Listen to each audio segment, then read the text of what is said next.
Lucky medicine YouTube চ্যানেলের পক্ষ থেকে আপনাদের স্বাগত। এই যে দেখাচ্ছি, দেখতে পাচ্ছেন ক্যামেরাম্যান, এটা গরু। এটা 1 বছর আগে লাম্পি স্কিন ডিজিজ বা পক্স যেটা বলছি হওয়ার পরে কী করুন অবস্থা দেখুন, এখনও সেটা কিওর হয়নি।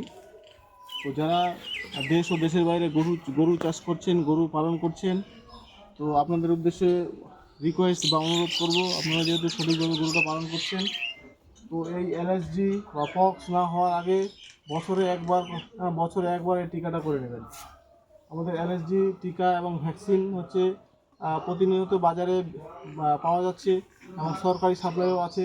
তো আপনারা এই রোগটা যাতে না হয় তাহলে হচ্ছে আপনারা কী করবেন, এই রোগটা হওয়ার আগেই এলএসজি ভ্যাকসিন প্রতি বছরে একবার করে নেবেন। এই ভ্যাকসিন পেতে আমাদের যে কোনো সরকারি হাসপাতাল, প্রাণী চিকিৎসা কেন্দ্র এবং প্রাইভেট চিকিৎসকদের কাছে পাওয়া যায়, তাদের সঙ্গে যোগাযোগ করবেন। থ্যাংক ইউ, ধন্যবাদ।